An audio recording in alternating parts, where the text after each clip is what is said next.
From the Cronkite studios in downtown Phoenix, this is Cronkite News. We are going to defeat the radical socialist Democrats, and we are going to win Arizona in a landslide. All eyes were on Arizona last night as President Trump rallied in Phoenix. The top highlights headed your way. Someone has to show that they're opposed to the course of events in the country. And so we're here just to add a few more people to that number. You know, we have to show that there is opposition. Plus, protesting the president. We go inside the free speech area to find out what message demonstrators hope to send his loyal supporters.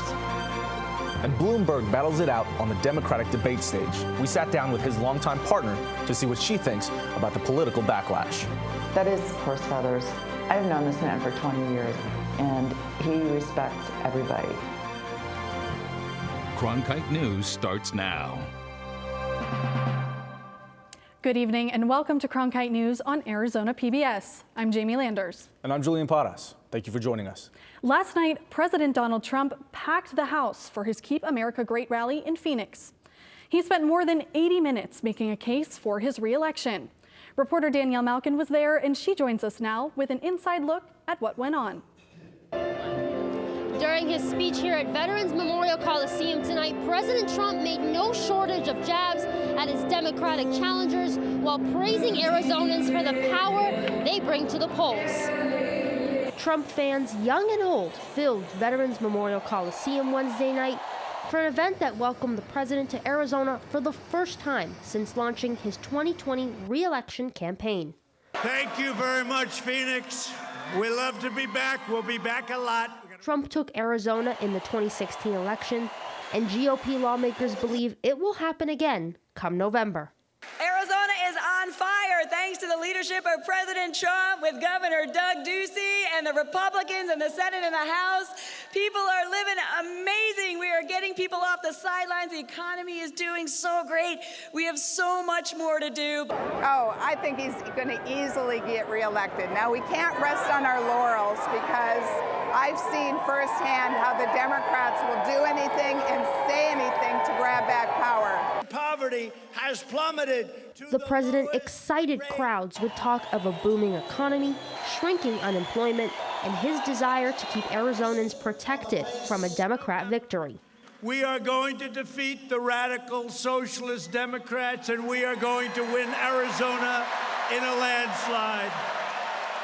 Trump also took the opportunity to weigh in on Senate candidate Mark Kelly, who will face off against incumbent Martha McSally this fall. He wants to raise your taxes, open your borders, give away free health care to illegal immigrants, and he wants to obliterate your Second Amendment. He wants to get rid of it. A sea of red met the president, and the crowd knew just what he wanted to hear. A promise that can only be kept, according to campaign leadership, if Trump voters on both sides of the aisle cast those ballots come November. The Trump coalition is big, and it includes many Democrats. In fact, routinely what we see at Trump rallies is that about a quarter of those attending are Democrats. Party affiliation means less in the Trump era, where Democrats have crossed the line and supported the president, along with Republicans who have done so to the tune of 97%. President Trump told crowds tonight that he stood for the people of Arizona, and in return, they stood for him, applauding his stance on Second Amendment rights, school of choice, and keeping Arizona red. Reporting in Phoenix, Danielle Malkin, Cronkite News. One moment that went viral during the rally last night was when a World War II veteran made his entrance into the Coliseum. In this video, you can see two other attendees carry the man down a flight of stairs to his seat as the crowd begins chanting, USA. The president later identified him as 100-year-old Navy veteran Irvin Julian and thanked him for his service. Donald Trump Jr. reacted on Twitter saying, "This is the America I know. This is what Trump supporters are all about and what they stand for." And the president responded this morning, tweeting, "A really great moment." While President Trump spoke to supporters inside Veterans Memorial Coliseum, protesters filled the streets outside.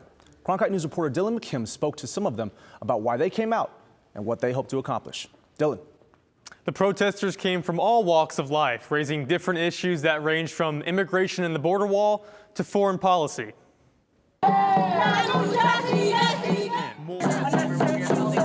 Everyone in attendance had their own reason for being there. Dennis Stout is a Vietnam War veteran.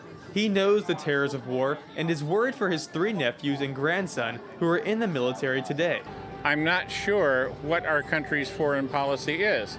There's nothing stated, and no one's in charge. Everyone's an acting secretary. It's like there's no clear purpose to what we're doing. High school students from the Gila River community came out with signs to protest the border wall.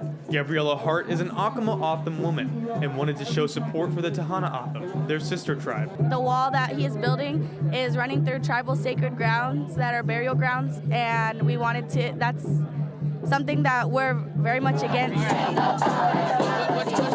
There were many different issues raised by everyone in the protest, but they all had one thing in common. Someone has to show that they're opposed to the course of events in the country.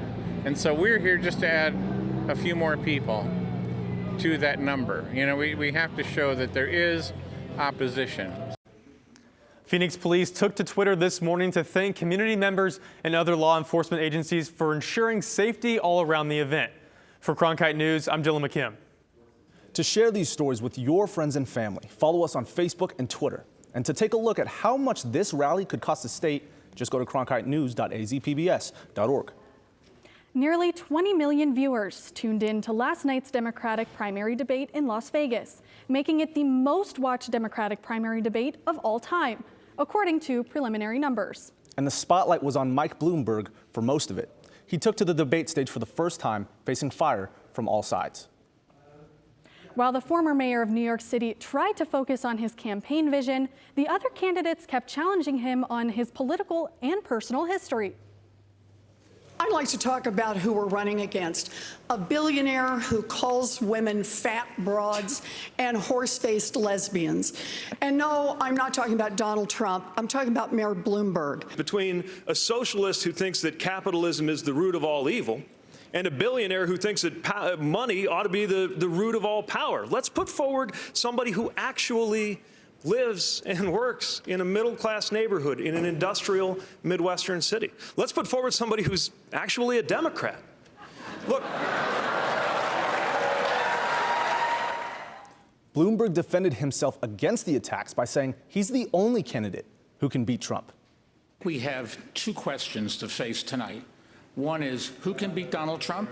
And number 2, who can do the job if they get into the White House? And I would argue that I am the candidate that can do exactly both of those things.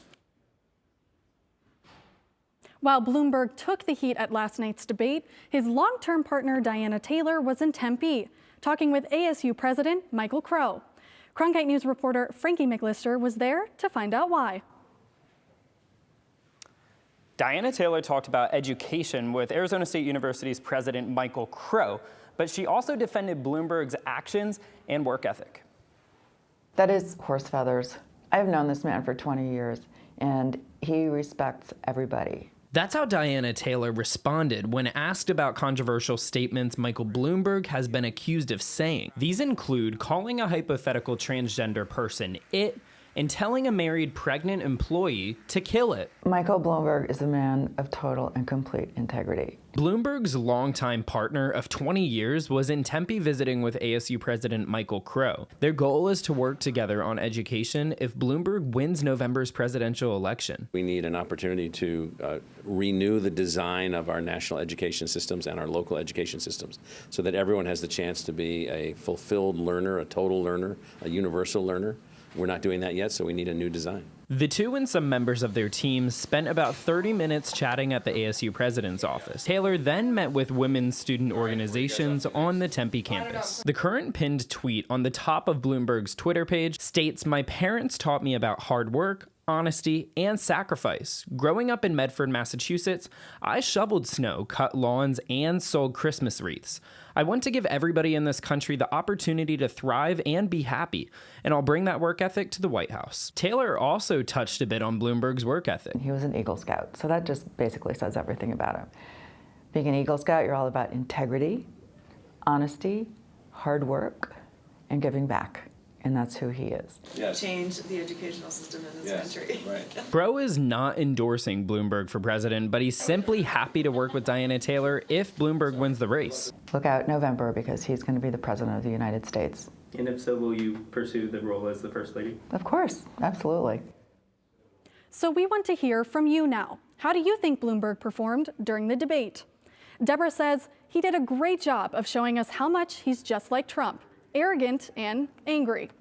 Mickey Hamilton chimed in with exactly how I expected. And Mickey McCormick wrote, he looked like the central figure in an episode of Intervention. And it's not too late to join the conversation. Just go to our Cronkite News Facebook and Twitter feeds to weigh in. Early voting began yesterday for Arizona's Democratic presidential primary election. Here's what you need to know. More than 900,000 ballots are being sent to those who signed up to vote by mail. The 4-week election period ends on March 17th. Democrats who didn't sign up to get early ballots can request one from county officials until March 6th, or vote in person either at an early voting site or their Election Day polling place. Arizona will have 18 Democrats on the ballot, although 7 have formally ended their campaigns and more are likely to do so before March 17th. Republican and Libertarian parties are not holding primaries. Coming up next on Cronkite News at 5, why holding cells at the border facilities in Tucson have been deemed unconstitutional. And 2 gun rallies in less than a week, both taking aim at different gun rights issues. We'll explain after the break.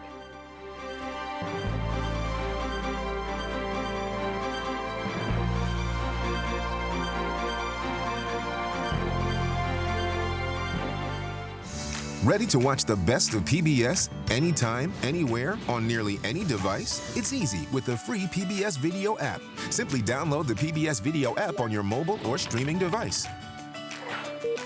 Now you can watch the latest PBS episodes or catch up on the shows you missed. Discover new favorites from PBS and local content from your PBS station.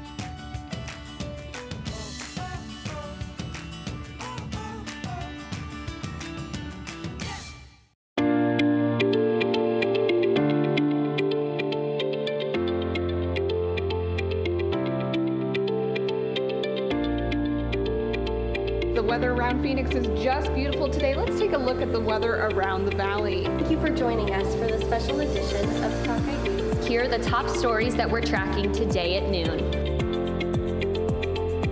Some of the best players for their program.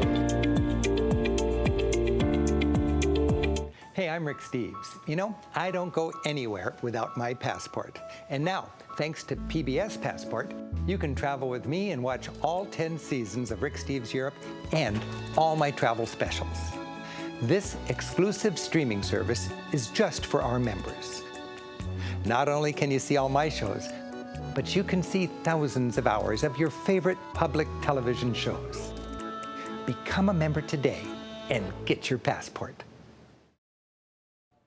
New details tonight on the coronavirus outbreak. 2 people in their 80s who were quarantined on the cruise ship in Japan have now died. Thankfully, Arizona health officials say the coronavirus patient with ties to ASU is in stable condition. They're continuing to recover under a home quarantine.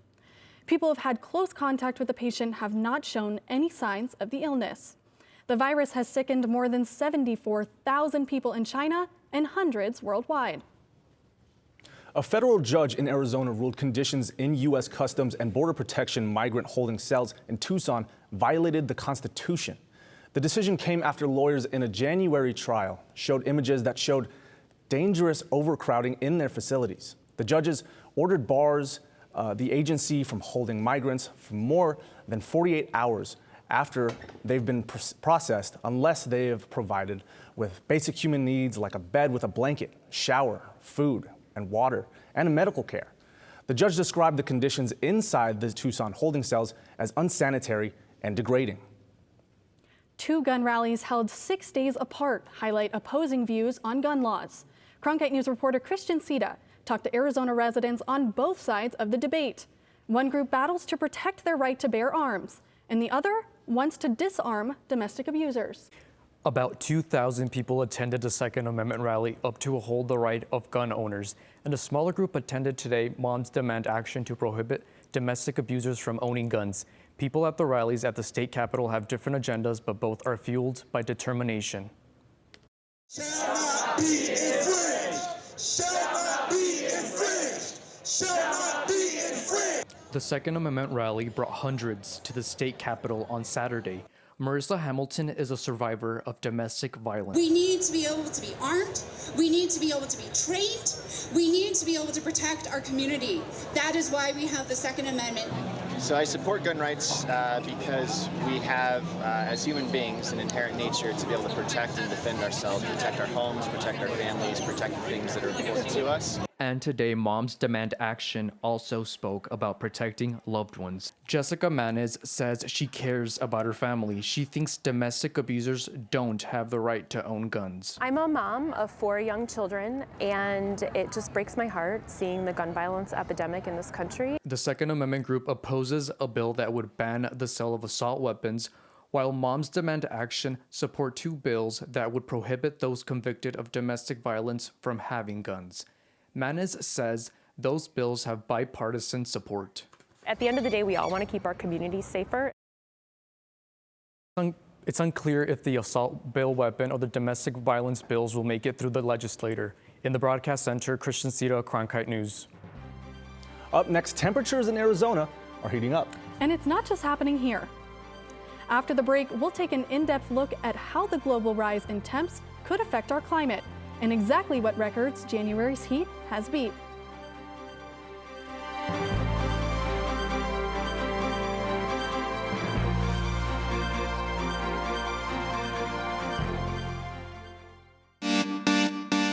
Stay in the know on the go. At Cronkite News, we work hard to report the facts and keep you updated, whether we're on set or on the scene. Taking it from the studio to the field. So I'm here in South Phoenix. In Phoenix, we're just a click away. Follow us on Facebook and Twitter, or find us online at cronkitenews.azpbs.org. With wildfires, a scarcity of water, and other environmental issues facing the Earth today, it's critical to stay up to date with local impacts of a changing climate. That's why we created Elemental, covering sustainability, a multimedia collaboration between public television and radio stations. From climate change to water conservation to renewable energy and much more, Elemental covers the latest in sustainability news. Find our stories on our website, elementalreports.com. You'll find there's never a dull moment in this house. Welcome to Downton. This house has no secrets. Downton is catching up with the times we live in. This calls for a toast. It makes you want to jig about, though, doesn't it? Heavens, we are quite a party. Oh, goody goody.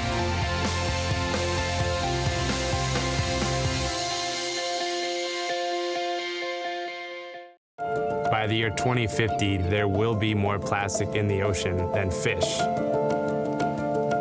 Before Professor Halden, I had an insane amount of passion, but I almost felt helpless because I didn't know how to use it.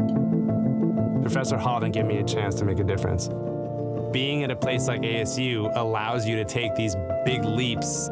Ultimately, the biggest problems in the world cannot be solved alone.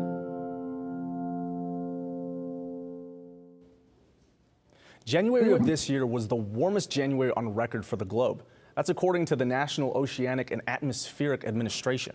Cronkite News reporter Isabella Holsizer joins us now to explain what this means for Arizona. For January, Arizona's temperatures didn't increase all that much, but check out what's happening across the globe. The average January temperature increased the most in Asia, specifically Russia, which had temperatures that were at least 9 degrees or higher than average.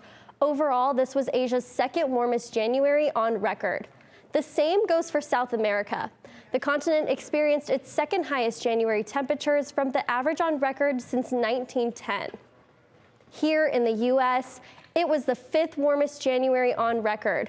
The darker orange shows much warmer than averages along the East Coast, and even states like Arizona were above their historic averages. No state ranked average or below average for the month. But here in Arizona, temperatures were warmer for January, but not much above average compared to the 20th century averages. Phoenix, Flagstaff, and Tucson increased less than 1 degree. And overall, Arizona has experienced a 3.2 degree increase from its historic average. Really dry winter that we've seen in the past, but it's been a little drier than normal. We haven't seen the winter storms come down and dip into the state as much as we would normally see. Sullivan predicts the rest of this winter will be dry, which could make for a dry spring. And in that case, we could be looking at a very busy wildfire season. In downtown Phoenix, Isabella Holsizer, Cronkite News. All right, and based off of that report, I mean, you can only imagine how much hotter it's going to get, or colder for that matter. So, I mean, what can you tell us, you know, heading into this weekend and what we can expect? Yes, Julian, things here in the valley especially have begun to start heating up. And I'll just go ahead and show you guys what I'm talking about, starting with the weather coming in from Phoenix Sky Harbor. As you can see, it's 79 right there right now, mostly cloudy. But other than that, there's not going to be anything too crazy to report for today. Looking out for the highs across the state. Phoenix experienced the 80-degree weather for the first time today. As you see, we 81 are expected to go today, 80 in Casa Grande, and even 81 in Tucson as well. And along the lower Colorado River Valley, we're in the low 70s, but once we get down to Yuma, we're also experiencing that 80-degree weather as well. Now, focusing in on the valley as a whole, for tomorrow, the high is expected for Phoenix is 79. But as we go over to Surprise, you're looking at 76. Now, the first spring training game of the year is tomorrow between the Rangers and the Royals at Surprise Stadium. So if you guys are heading out to that game, you might just want to have some sunscreen handy because it's going to be a pretty warm one for that one. Moving on to this weekend, like I said, Friday is expected to be beautiful weather. Saturday, we're expecting some overcast, and the storm chances for that day are looking at 100%. Sunday, we're back to partly cloudy and nothing but sunny weather. And kicking off the rest of the week, we're looking at beautiful weather Monday, Tuesday, and Wednesday, and we're looking at some more overcast for Thursday and Friday, and we'll be in the low 70s back to 80 on next Friday. From the Cronkite Weather Center, I'm CJ Chaidez. When we come back, moving out of the mansion. We'll show you what Governor Doug Ducey's digs looked like and how much he sold the Paradise Valley property for last week. Stick around.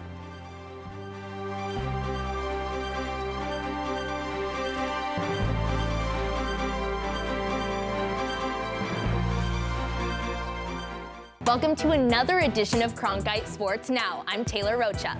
Let's talk sports. For the latest on local sports and beyond, we've got you covered. Let's do this thing.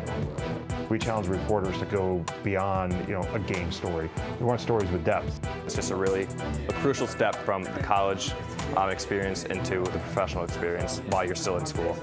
At Cronkite Sports Now, watch the journalists of tomorrow cover sports today. Millions of people die every year from drinking dirty water. I would never have felt I had the ability to do something without ASU pushing me. We built filtration systems out of local materials with the people. To see those kids drink clean water for the first time, it's the most rewarding feeling that you can ever have. I went to ASU because I wanted to change the world. The thing I never would have expected is how the world would have changed me. I'm Judy Woodruff, anchor and managing editor of the PBS NewsHour. The journalists of tomorrow face a fast-changing media landscape, but quality news remains vitally important to our communities, our country, and our world. At ASU's Walter Cronkite School of Journalism and Mass Communication, students learn solid, reliable reporting, holding the powerful accountable, and rebuilding the public's trust. The Cronkite School and Arizona PBS, preparing the next generation for a stronger future of journalism. Every day I wake up, my first thought is, how can I serve this community? The biggest hurdle was not taking PTSD personally. Would you welcome, please, the amazing. Everybody that watches this, they say that I am the greatest that they've ever seen.